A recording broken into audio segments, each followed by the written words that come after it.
మనకి ఎన్నెన్నో రామాయణాలు అందుబాటులో ఉన్నాయి. ఏ రామాయణాన్ని మనం ప్రామాణికంగా స్వీకరించాల్సి ఉంటుంది? రామాయణం నిజానికి రామాయణ గ్రంథానికి ఆ పేరు సీతాయాశ్చరితం మహత్ పౌలస్త్య వధమిత్యేవ. కానీ రామాయణం అన్న పేరిట జగత్ ప్రసిద్ధం. జాతే జగతి వాల్మీకౌ. వాల్మీకి మహర్షి అందించిన రామాయణమే ప్రసిద్ధం.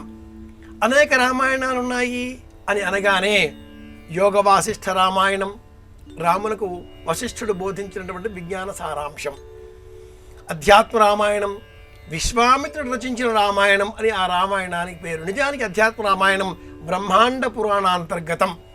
అలాగే ఆంజనేయుడు కూడా ఒక రామాయణం రచించినట్లుగా దేశ విదేశాలలో వందలాది వేలాది కథలలో ఈ రామాయణ గాథలు ఉండడంతో అనేక రామాయణాలు దేశంలోని 29 రాష్ట్రాలలో అనేక భాషలలో వెలువడిన రామాయణాలు పెక్కు మనకు అందుబాటులో ఉన్నాయి. అయితే ఈ రామాయణాలన్నింటిలో ఏ రామాయణం శ్రేష్టం? 648 సర్గలతో 7 కాండలతో వాల్మీకి మహర్షి మనకు అందించినటువంటి శ్రీమద్ రామాయణమే ప్రశస్తం. అదే సత్యం, అదే నిత్యం.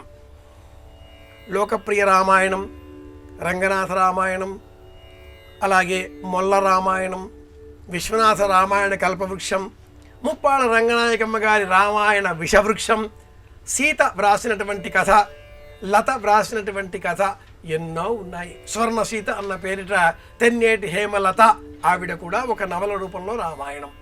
ఒకటా రెండా? వావిలి సుబ్బారావు గారి మంథరం అన్న పేరిట అంత 7 సంపుటాలలో ఉండే రామాయణ పద్యాలను చదివితే ఇంత ప్రపంచమా అని మనకు అనిపించక మానదు. ఈ ప్రపంచానికి అంతటికీ కూడా మూలమేమిటి? వాల్మీకి రామాయణమే. వేదవేద్యే పరైపుంసి జాతే దశరథాత్మజే వేద ప్రాచేత సాదాసీత్ సాక్షాత్ రామాయణాత్మన. కనుక యదిక్షుణ్ణం లోకంలో ఉండే మహాకవులు తాము రామాయణం రాసి ఉండవచ్చు, లేదా ఇతర కావ్యాలలో కూడా ప్రస్తావన సందర్భోచితంగా రామగాథను స్మరించి ఉండవచ్చు. ఎన్ని చేసినా ఎలా చేసినా వాల్మీకి మహర్షి వ్రాసినటువంటి శ్రీరామాయణమే శిరోధార్యం.